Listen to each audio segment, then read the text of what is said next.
It's time to talk sports. It's Hacksaw's Headlines, a panorama of the world of sports, stories, comments, and opinions.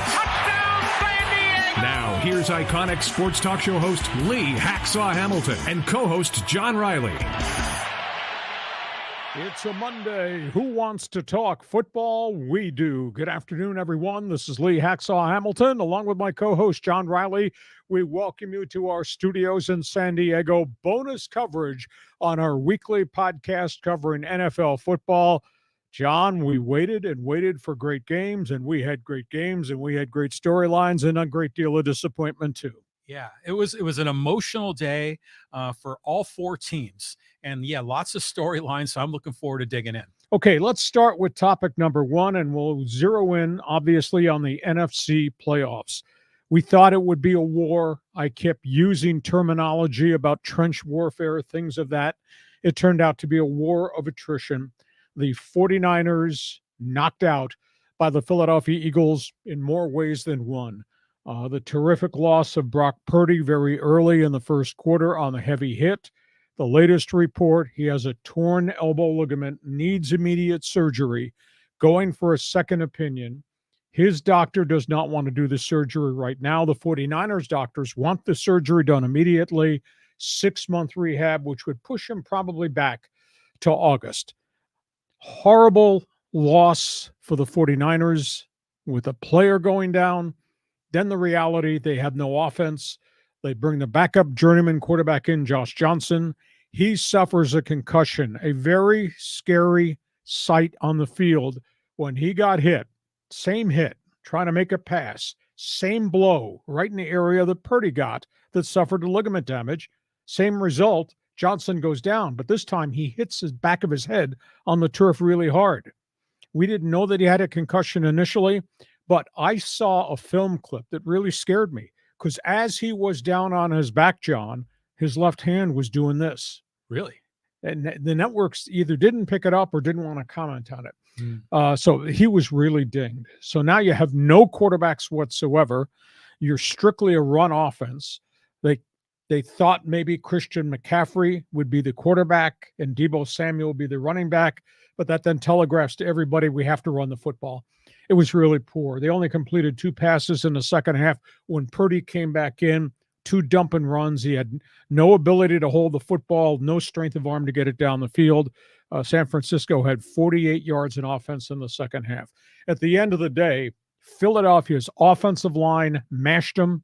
Philadelphia's defensive line mashed them. The Eagles are a complete football team, and they're going to the Super Bowl. Has to just be a really sad day in San Francisco because you know how hard it is to put a 12-game winning streak together and all the things that they accomplished. I will throw this out there, though.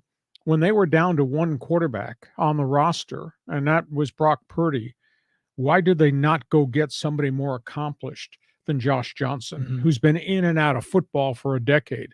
He's been with 14 teams. His record as a starter in the NFL is 1-8. He's merely a body on the roster. Could they have not gone out and gotten a veteran who was on the street, a Blaine Gabbert or somebody like that would at least make you competitive? They did not. They really suffered the consequences. But maybe the bottom line is they didn't belong on the field with Philadelphia because Philadelphia just seems to be in a different solar system right now.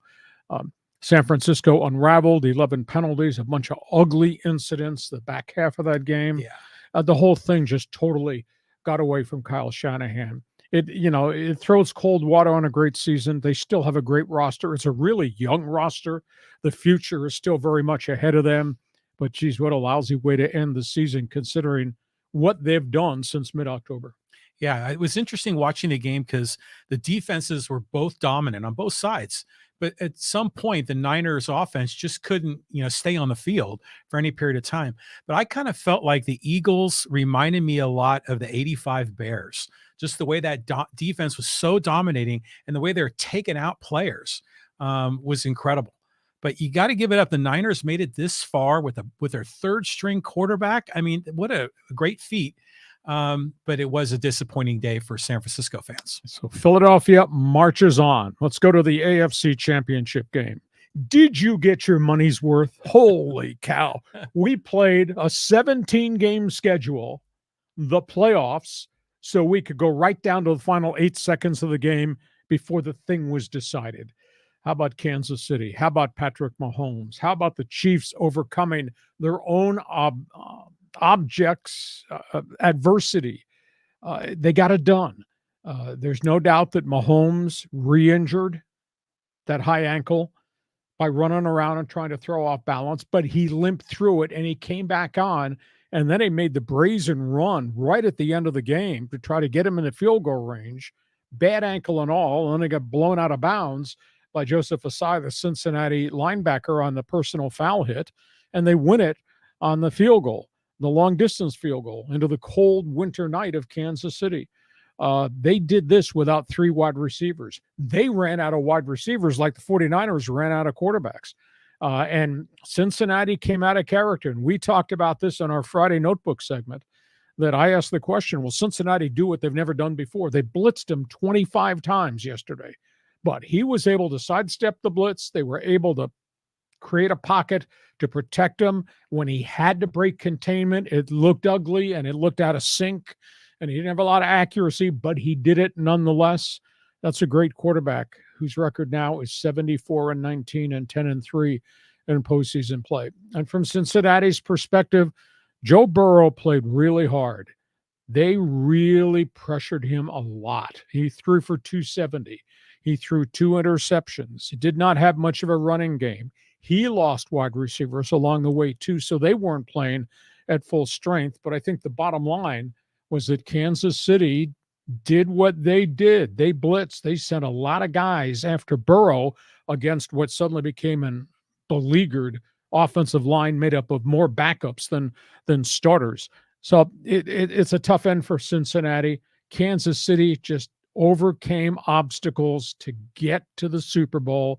And Mahomes, playing on one ankle healthy, one ankle injury, still threw for 326. And they spread the ball around to a lot of people. And some of their backup guys and some of the young guys really stepped up, especially defensively, and played pretty well. The Osai hit, there's a lot of criticism. I think it was a football play. It's a young guy going 100 miles an hour, trying to prevent Mahomes from getting out of bounds. But he ran into him in the white area over the boundary marker, and they threw the penalty flag. A lot of his teammates rallied around him after the game in the post-game press conferences. 1 or 2 teammates were very critical. It's a football play by a young football player. He'll remember this the rest of his life. It's too bad it kind of cost him this game, but what a matchup between the 2 young guns. Yeah, it was terrific. Both these teams on the field. I think I saw a tweet from Rich Orenberger, and he had said that Mahomes has been in the league 5 years, and he's been in the AFC title game all 5 years. I mean, so you got to give a tip of the hat to what Mahomes has done. But the criticism of the referees in that game, Hacksaw, I mean, what's your take on that? I don't understand why the game got out of control from Ron Tolbert, the lead referee. Mm-hmm. There were clock management problems. There was the replay of what, or should have been a replay of that big pass down the sidelines that Devontae Smith caught one-handed and then obviously bobbled. Mm-hmm. I don't know why the replay booth would not stop the play for an evaluation. But obviously Philadelphia thought, well, this is questionable. We're running to the line of scrimmage on the next snap. So I thought the management of the game clock and some of the explanations about blown plays and taking a play off the books, I've never seen that in modern day NFL football. I thought the officiating in that game left something to really be desired. But they all went in Kansas City's favor. I mean, and so, I mean, there were just even incidental things like when Burrow got knocked down, he doesn't get called for, they don't call him for roughing the passer, but when it happens the other way, it applies. So it's just, if you're a Bengals fan, you have to be so disappointed because that game was within your reach and it just fell apart at the end. But Kansas City did win it, and they won it without a bunch of their wide receivers. Yeah. And they won it with a quarterback operating at probably 60% capacity. They've got 2 weeks now of intense therapy, and they'll get Patrick Mahomes completely healthy for the Super Bowl. And the Super Bowl, boy, do we need any more storylines aside from two great teams, Kansas City, Philadelphia? Do we need more storylines? Andy Reid, his team now versus his old team. Need more storylines? The Kelsey brothers who'd argue at the dinner table as kids growing up in Cleveland, now going to face each other. Great Super Bowl coming a couple weeks from now, capping off what I think has been an electric NFL season. Yeah, it's going to be a great Super Bowl. And we got to wait 2 weeks, though, because they spread it out. They build the hype for 2 weeks. That's going to be difficult. But it's going to be a great Super Bowl. Both teams, #1 in each conference. So you got the top dogs going at each other. Going to be fun. Now, we got all the football stories we're going to talk about very briefly today. And then, of course, at the end of the week, when we do our regular Thursday podcast, we'll have a lot more topics on the table. Where do you want to go from here? Well, I mean, there's been a lot of news about the Chargers. And I know there's breaking news today about the offensive coordinator position. Well, let's start with the story that broke on Sunday night. Justin Herbert has surgery, torn labrum, left shoulder. Led to believe that he injured the shoulder in the Rams game right at the end of the season, and obviously played in Denver. So you got the torn labrum and the fact that he played half the season with a fractured rib cartilage, and the kid still threw for 4,200 plus yards and 26 touchdowns. What a resilient, tough guy player he is. But he's had the surgery. It's going to take about 3 months. They do believe by the time they get, if there's no setbacks and no complications, he'll be ready for the OTA workouts in the month of May. So that's good news there. The other news happened really, really quickly overnight. Kellen Moore hired as offensive coordinator. History. This kid was a great college quarterback at Boise State. Went to the Detroit Lions as an undrafted free agent. Banged around a couple of years on the developmental squad, went to Dallas as a backup quarterback, played sparingly, retired early, got into coaching. Smart guy, real smart guy. I don't understand this, but he gets fired in Dallas, and the Chargers immediately do a Zoom call, and I think he was probably at the top of the list. I'm led to believe they may have already asked for permission to interview him even before the playoffs started. Kellen Moore comes to Los Angeles to run the Justin Herbert run offense. In Dallas, they were #1 in offense in 2019. Kellen Moore, Dak Prescott. They faltered a year ago, and then this year they were #4 in offense in the NFL. He's got a lot of heritage and legacy as an X and O's bright guy. However, everybody in Los Angeles, all these Charger fans, the 12 of them, they're going crazy that this guy's going to be a difference maker than Joe Lombardi. The difference, though, from Kellen Moore, what he called in Dallas versus what he is inheriting with the Bolts is really different. And the difference is he does not have a power running game. And what made Dallas's pass game so good, Ezekiel Elliott. And then for a bit, Tony Pollard. He's got Austin Eckler, but that's not a power run game.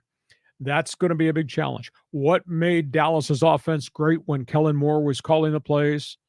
Tyron Smith to every one of those other Pro Bowl guys along the offensive line. Outside of the injured Rashawn Slater, do you see any of that wearing the lightning bolt on their helmet? No. So at this point, step forward. They'll approach it a little bit differently, but he doesn't have quite the same weapons going to the Chargers that he had with the Dallas Cowboys.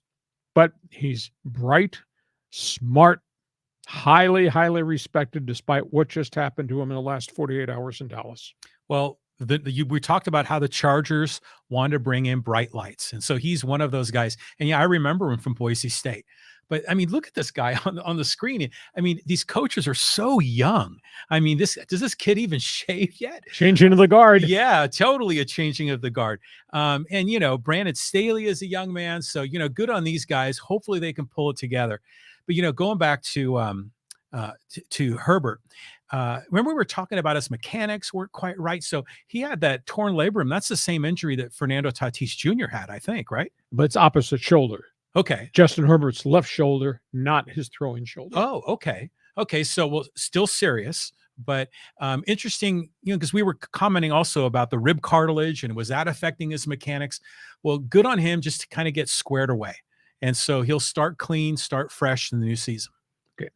Before we get to the next topic on the table, just explain to everybody about what we do Mondays, what we do on Thursdays, how they can get involved, how the fan forum work, and how they should get the alerts for when we post things every day on our podcast. Okay, so you can get involved in the fans forum. Just type in your question or comment for Hacksaw on the live stream on either Facebook or YouTube. We'll see it on the screen here. We'll get you involved in the fans forum segment at the conclusion of Hacksaw's headlines.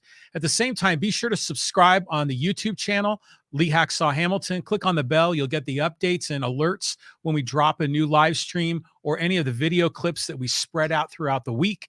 And then be sure to also subscribe wherever you get your podcasts. And I remind everybody, if you like sports, have you sampled my website? It's all written. It's LeeHacksawHamilton.com.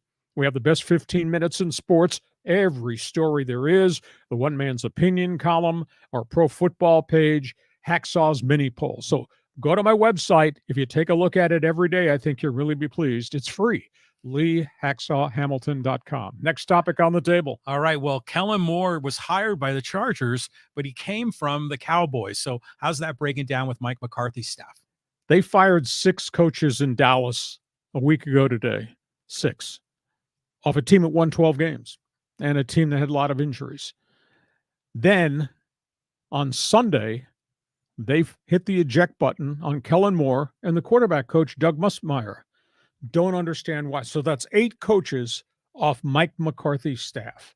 So I guess the question that I pose, did Jerry Jones go to Mike McCarthy after they got knocked out of the playoffs and say, you will make changes? So none of the assistant coaches who played an integral role in the success that they've had in the last couple of years in Dallas keep their job, and yet the head coach stays?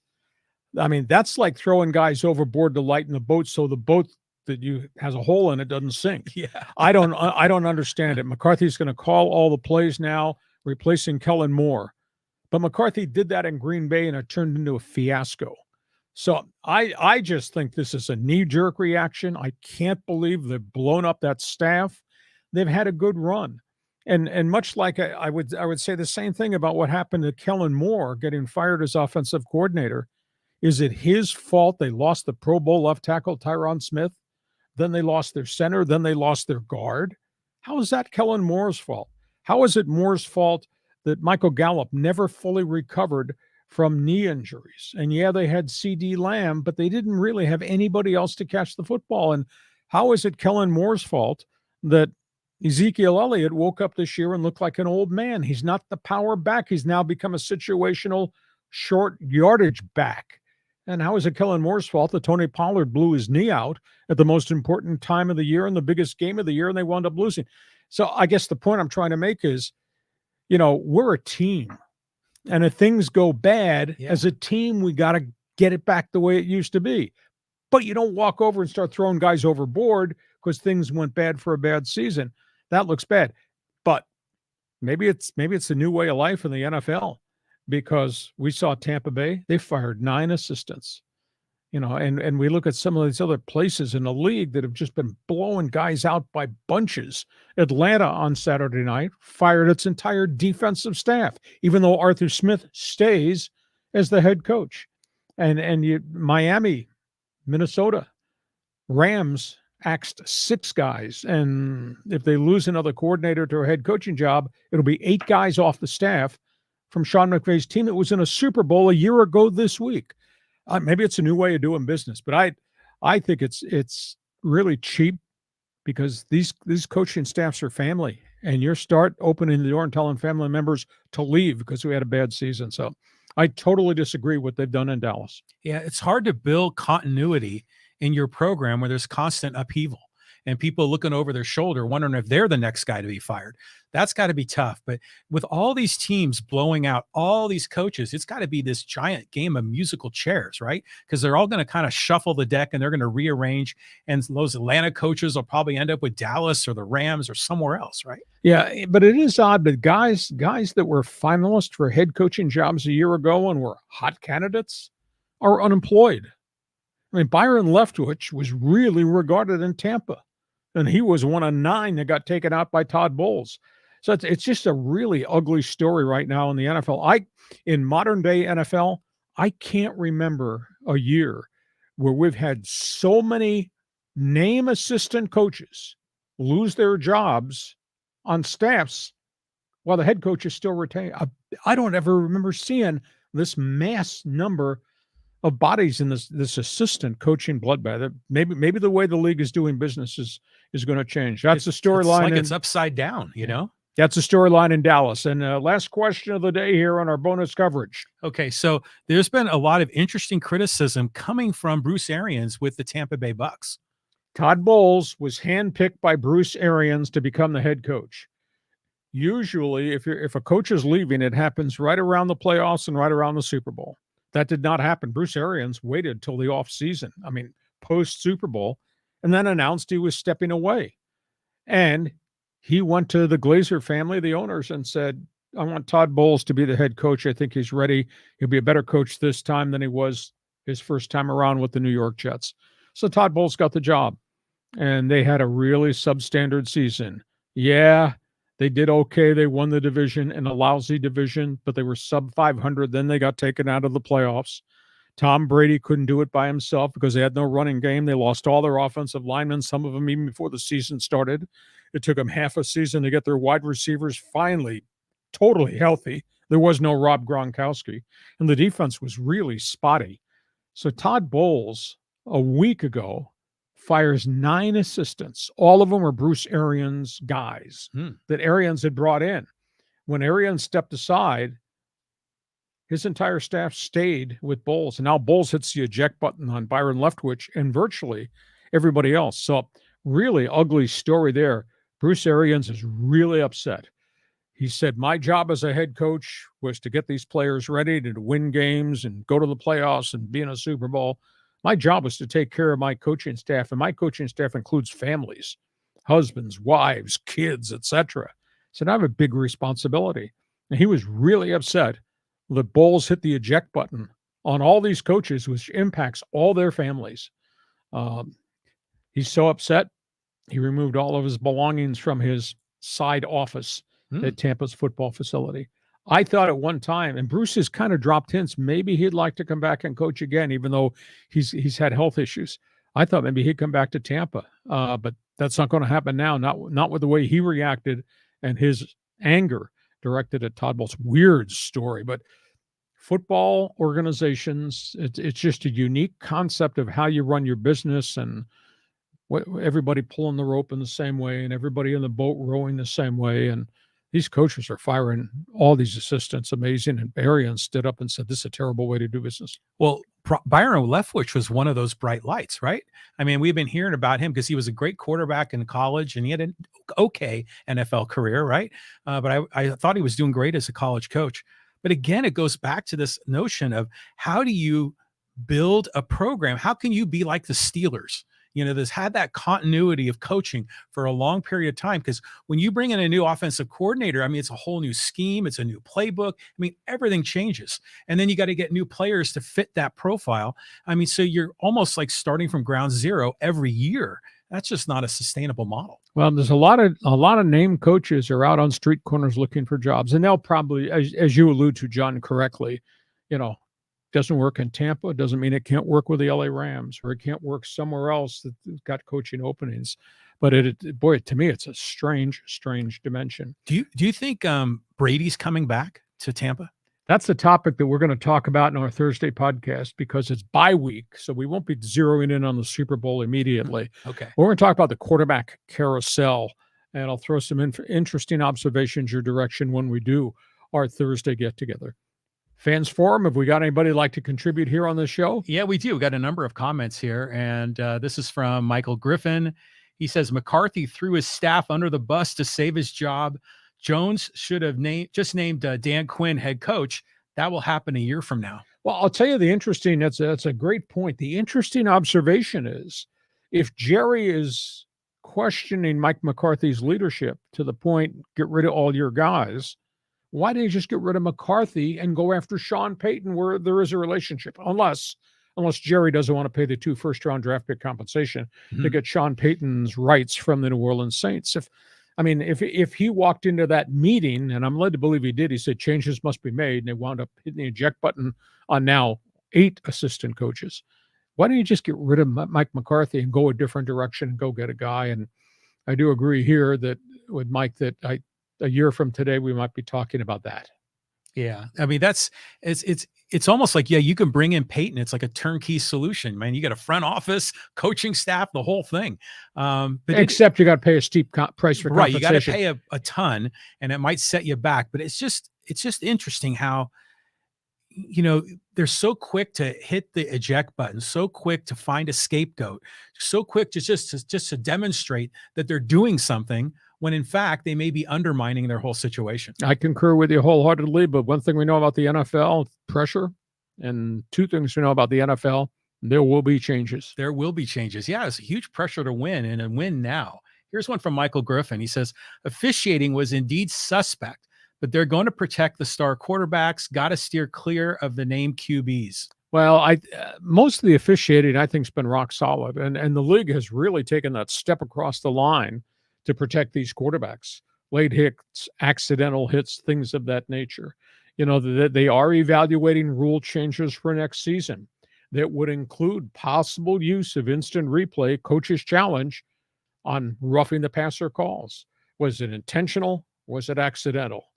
Was he pushed into the guy? Did he hit the guy with a blow to the helmet? Or did he get pushed into the guy and there was helmet-to-helmet contact? There's a lot of debate and dialogue in the competition committee in the NFL, Michael. They're going to go ahead, and they may move the replay challenge to also include hits on quarterbacks. Now, I don't know if that's going to incorporate open field hits, helmet-to-helmet, safety on running back, wide receivers, etc.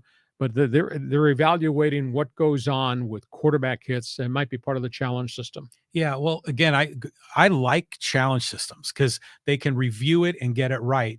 But so much of this is like, bang, bang kind of play. It's hard to make a truly objective call. So, what is roughing the passer? It's hard to define what that really means. Yep. Next question on the fans forum we go. All right, here we go. We got one here from Manny Fran. He says, the worst thing about the penalty at the end of the game is it robbed us of a potentially great overtime. Well, that is true. I guess we got a viewer in Cincinnati. My gut feel is it was an accidental hit, and Joseph Asai was going 100 miles an hour full barrel to try to get to Mahomes to keep him in bounds so they could get to overtime. But he did clobber the guy, and he did clobber the guy. Mahomes was a good 2 to 4 feet into the white area, which is out of bounds, and they both went flying into the bench area. It was just a guy going all out to make a football play. Unfortunately, where the football play occurred was out of bounds. I agree with you. It would have been an unbelievable overtime. And then today we would have been arguing about who won the coin toss and went the length of the field in a 5-minute drive and won the game without giving the other guy possession of the ball because the clock ran out. Right. But there's no doubt that Mahomes is just bleeping brilliant. Yeah, and there's no doubt that Burrow is a spectacular leader and player. But I think at the end of the day, you saw Kansas City do things that really impacted Joe Burrow's ability to stay in the pocket and find the right guy and goes through her progressions, because they did what Buffalo did not do the week before. They blitzed. Mm-hmm. Of course, Cincinnati blitzed. Cincinnati came totally out of character with all those blitzes on Patrick Mahomes. The difference was Mahomes sidestepped a bunch of them, moved the pocket, threw some weird-looking frozen duck passes, but got away with it because Kansas City won. So it's too bad for Osai, but time will pass. He'll learn from this, and tough blow for the Cincinnati Bengals to come home because they're close to being an elite franchise, or maybe just because they have an elite quarterback. I tend to think Kansas City is an elite franchise. Yeah, they're both great teams, both great quarterbacks. I mean, both great head coaches. The hit at the end of the game on Osai, that was one the refs got right. We could question a lot of the other ones, but it is interesting that Manny brings up the topic of it denied us from another overtime because they changed the overtime rules. And I couldn't remember exactly how they changed it. And I was just kind of curious to see if it would happen, but I guess we didn't get there. Well, we'll see what happens in the Super Bowl, but what a way to cap off what I think has been a spectacular NFL season. I feel bad for San Francisco. Cincinnati fan, you're not feeling as bad as they are in the Bay Area right now. This guy's got a frown on his face because he's a closet 49er fan. But I think we're headed to a great Super Bowl. My goodness. And we got 2 weeks, A, to get these teams healthy, and B, to talk about it and get amped up about it. And it'll be fun. And I can't wait till we get to midweek and the TV ratings come out, because I got to believe the Sunday TV ratings supersede what we saw last weekend when they had 30.8 million for the one playoff game on Sunday night. So, NFL is just rocking and rolling. Yeah, it is. I mean, it is by far the dominant sport in America. The TV ratings back it up. And I mean, you just hear, it's not just sports fans talking about these games. It's been on all of the, the traditional news anchors have all been talking about it. So, and we're going to have to go through 2 weeks of hype. I liked it when it was only a 1 week break after the championship games, but we'll see how it goes. And they're going to do the Pro Bowl, right? With the flag football and all the other kind of skills competitions. I guess that'll be in the tweener weekend. So we'll see. Do we need that? Do we really need that? No, we don't really need unless that. Unless it meant a trip to Hawaii and Aloha Stadium, then I'd say, yeah, Pro Bowl was great for those of us in working media. You got a couple more fans forum items you want to post there? Yeah, we got one here. This is from Michael Griffin. He says, Bowles has 1 year left. Gonna trust Trask? Not likely. Probably go get Derek Carr, who I think could really be good with Evans, Godwin, and R. White. We will talk quarterbacks on Thursday. Do not miss our weekly Thursday podcast. But there's going to be a lot of activity as it relates to veteran quarterbacks, absolutely for sure. And I do agree with you. Bowles is on the hot seat now because of not what happened in the injury-ravaged season, but how he's handled this. But this falls at the front door of the ownership. The ownership is letting him purge his staff, and the ownership believes in that coach. We'll see if the ownership is right or not. Yeah. Tampa is such an interesting franchise. I mean, they were an expansion team in the 70s, I think, right? John McKay, first coach. Yeah, there we go. And all-time losing streak. Yeah, they were awful for so long. And then remember, they took the Rams to the NFC Championship game. And what was it, like a 9-0 game or something like that? And then they just had kind of their ups and downs. I remember Steve Young played for them for a little while. And so it's been interesting to see them rise up and become one of the better franchises in the NFL. So hopefully Arians will help them get their house in order and bring them back to, the forefront. If Arians still has his office next Monday, if he wants to come back and work, and I tend to think that's rather doubtful. Hey, listen, we hope you've enjoyed our bonus coverage Monday NFL podcast. A reminder, we are here every Thursday. Hope you'll join us there. Take part in Fans Forum. We ask you also to subscribe so you'll get the alerts. You can subscribe on my YouTube channel, Lee Hacksaw Hamilton, or read my website. I think you'll really like it, leehacksawhamilton.com. It's all written. And as long as you're with us, why don't you text? Why don't you email? Or why don't you tweet your fans, your friends, your followers, and tell them about our podcast and about our website. John, have yourself a great couple of days. We'll catch up to you come the end of the week, our regular Thursday podcast. Right on. Looking forward to it. And thanks for being with us up and down the West Coast. Hacksaw's Headlines. Join us again for Hacksaw's Headlines on YouTube, Facebook, and Twitter. And find the audio version on your favorite podcast apps. Touchdown, San Diego! For more content, go to leehacksawhamilton.com.